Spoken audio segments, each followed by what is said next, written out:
একজন ডক্টর ইউনূসের কাছেই যেন হেরে গেল পুরো ভারত।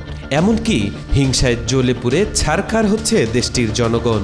সম্প্রতি বিশ্ববিখ্যাত ম্যাগাজিন টাইমসের প্রভাবশালীর তালিকায় Donald Trump, Keir Starmer, Claudia Sheinbaum ও ইলন মাস্ক সহ ঠাঁই পেয়েছেন বাংলাদেশের অন্তর্বর্তী সরকারের প্রধান উপদেষ্টা ডক্টর মোহাম্মদ ইউনূসের নাম।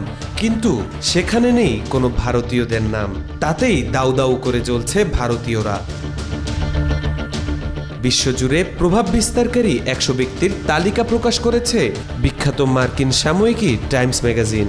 এই মর্যাদাপূর্ণ তালিকায় জায়গা করে নিয়েছেন নোবেলজয়ী অর্থনীতিবিদ ও সামাজিক উদ্যোক্তা ডক্টর মোহাম্মদ ইউনূস।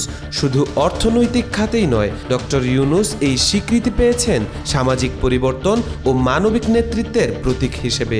বিশেষ করে সাম্প্রতিক সময়ে তিনি বাংলাদেশের অর্থনৈতিক অঙ্গনে আলোচনার কেন্দ্রবিন্দুতে উঠে এসেছেন। ছাত্র জনতার নেতৃত্বে গণ আন্দোলনের পর একটি স্বচ্ছ ও মানবিক নেতৃত্বের প্রত্যাশায় জাতি যখন আশাবাদী, তখন ডক্টর ইউনূস হয়ে এসেছেন গণতন্ত্রের পথ প্রদর্শক হিসেবে।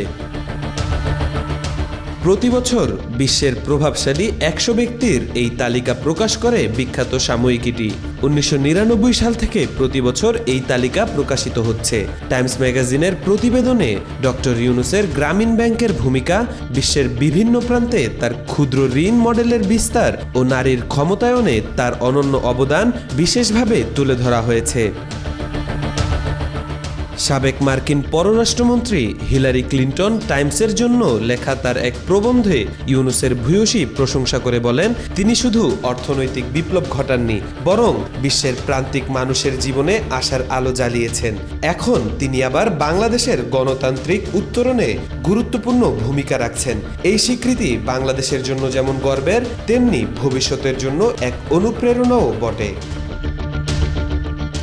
ভারতীয় সংবাদ মাধ্যম এনডিটিভির খবরে বলা হয়েছে, মার্কিন প্রেসিডেন্ট ডোনাল্ড ট্রাম্প থেকে শুরু করে টেসলার সিইও ইলন মাস্ক হয়ে বাংলাদেশের অন্তর্বর্তী সরকারের প্রধান উপদেষ্টা ডক্টর ইউনূস পর্যন্ত টাইমস ম্যাগাজিনের 2025 সালের সবচেয়ে প্রভাবশালী 100 জনের তালিকায় স্থান পেয়েছেন। তবে এবছর টাইমস ম্যাগাজিনের এই তালিকায় কোনো ভারতীয়র নাম নেই, যা গতবারের তালিকার তুলনায় বেশ অবাক করার মতো।